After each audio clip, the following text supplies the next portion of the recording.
Hola and welcome to my Breakup Survival Guide Part 2 Pain Management video. Let me begin by saying that I'm truly sorry that you're experiencing a breakup. Any breakup, in my opinion, is a sad thing because it usually involves hurt feelings from at least one side, if not both. Some breakups can feel like it's the end of the world because you just love that person so much. So how are you going to live without them?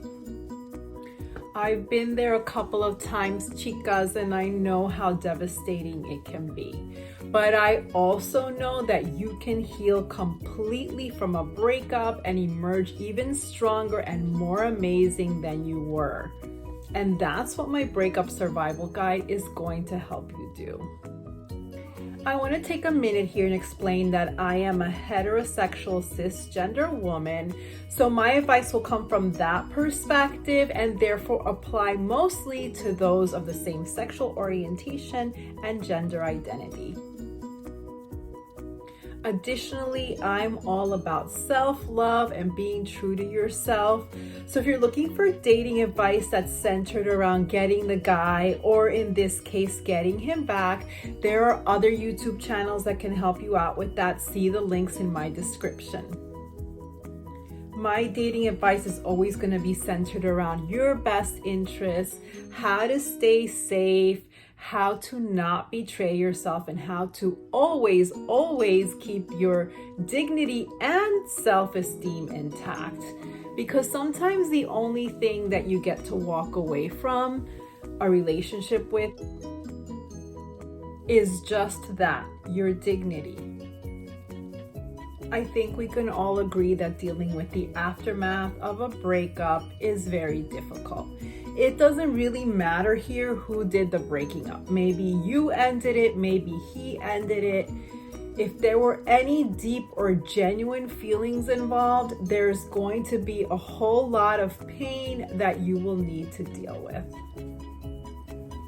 For example, the breakup that I had the hardest time recovering from, not including my divorce, was that of a 2-year relationship with, let's give him the fictional name Diego, that I ended because I felt that I had been used and betrayed, but I was still in love with him when I broke up with him.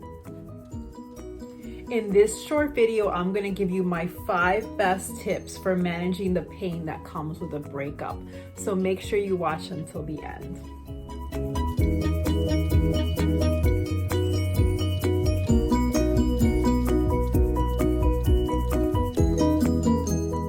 Hola chicas poderosas, my name is Mari Rosa, self-love trainer, and this is my YouTube channel, Chica Power, where you learn how to fall in love with yourself first. I want to ask a favor here. If you like this video and find it helpful, please give it a like, and please, por favor, subscribe to my channel. You can also ring the bell so that you're notified every time I upload a new video.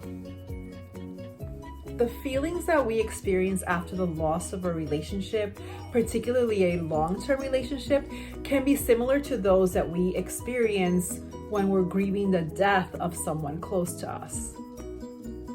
In fact, we are grieving the loss of the relationship, the absence of this person that has been a huge part of our daily lives, and in some cases, the expectations that have been established during the relationship. I know what it's like, chicas. You can't stop crying, you can barely eat anything, or maybe you can't stop eating. You can't stop thinking about him, and in some cases, you can't do a whole lot of anything else. Getting out of bed, going to work, not bursting out into tears can seem impossible when a relationship has just ended.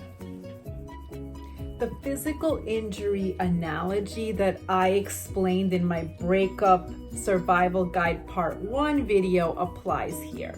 The first thing you need to do is to manage the pain so that it's bearable until it subsides and you're able to begin the healing process. This will be Part 3 of my survival guide. So let's get on with pain management. The first thing you need to do is to release those emotions. Don't try and keep them bottled up inside. Luckily, as women, we're socialized to express our emotions freely. So cry as much as you need to cry, scream if you need to, punch some pillows, whatever you need to do. Try to get as much of it out as possible when you're alone so that it doesn't sneak up on you when you're at work or in front of the kids. I've cried in front of my daughter plenty of times. She knows I'm human. But that bad breakup with Diego that I mentioned earlier had me crying a whole lot, and I didn't want her to worry. Even if your kids don't come out and tell you, they do worry about you.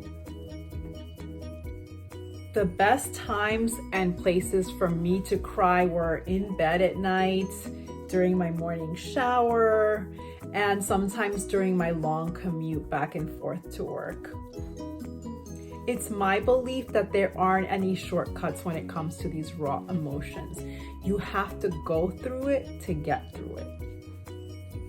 You have to sit with those emotions and feel them. And then you have to express and release them. The week after my breakup with Diego, my face was a total mess. My eyes were super puffy and I didn't bother wearing any eye makeup because it would just get washed away with the tears. Use Visine, cucumber slices, and tea bags on your eyelids to help depuff. And a leave can help as well if you get bad headaches from too much crying like I do. And actually, it also helps to depuff. And drink some extra water. Number 2 is to be kind with yourself and practice self-care. Going back to my analogy of the physical injury, you have sustained an emotional injury here. The pain is palpable. And so you need to give yourself a little extra TLC.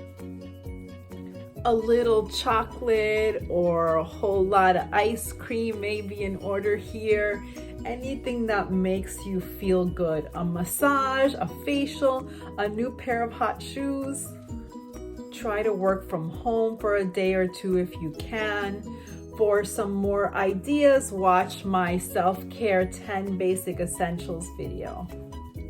Don't be too hard on yourself if you don't accomplish much beyond the basics in the first couple of weeks. Think about the way that you treat your family members or your kids when they're sick or injured. You're much more compassionate, you coddle and give them that extra tender, loving care, right? You want to do the same here with yourself. When I first broke up with Diego, I was very impatient with myself because I couldn't get out of that pain management stage fast enough. I was eager to start healing and move on, but my heart just wasn't having it. I cried every single day for months because I was so incredibly hurt. I'm all about love, light, and laughter, so I really despise those dark and heavy feelings that come with loss.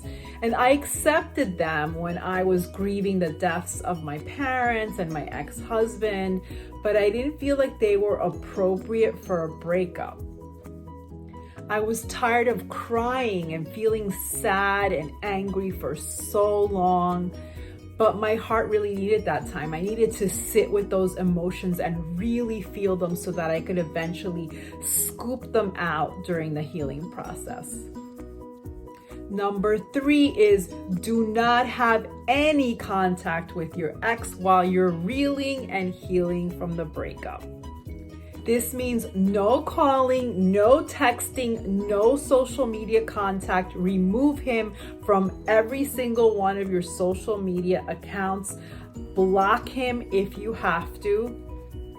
No talking to his friends and family who you know will relay messages to him. And no showing up at places where you know you might see him. No contact whatsoever, chicas. If you plan on staying friends with him after the healing process is done, then just let him know that you need a clean break in order to heal, and you're going to be stepping away for a while until you're ready to come back and start a friendship with him. Let him know that you won't be reaching out and you won't be responding to any communications from him. If he cares about you and wants to have you in his life as a friend in the future, he'll respect your wishes and stay away. I did this with a man that I dated years ago that I really got along with and wanted to stay friends with. He was never deceitful or shady with me. He respected my request and we're friends until this day. If he doesn't respect your wishes, you gave him fair warning that you wouldn't be having any contact with him, so you don't need to feel bad about not responding to him at all. If you must have contact with him because you have children together or you own a business together, let him know that contact will be restricted to necessary emails regarding your children or business.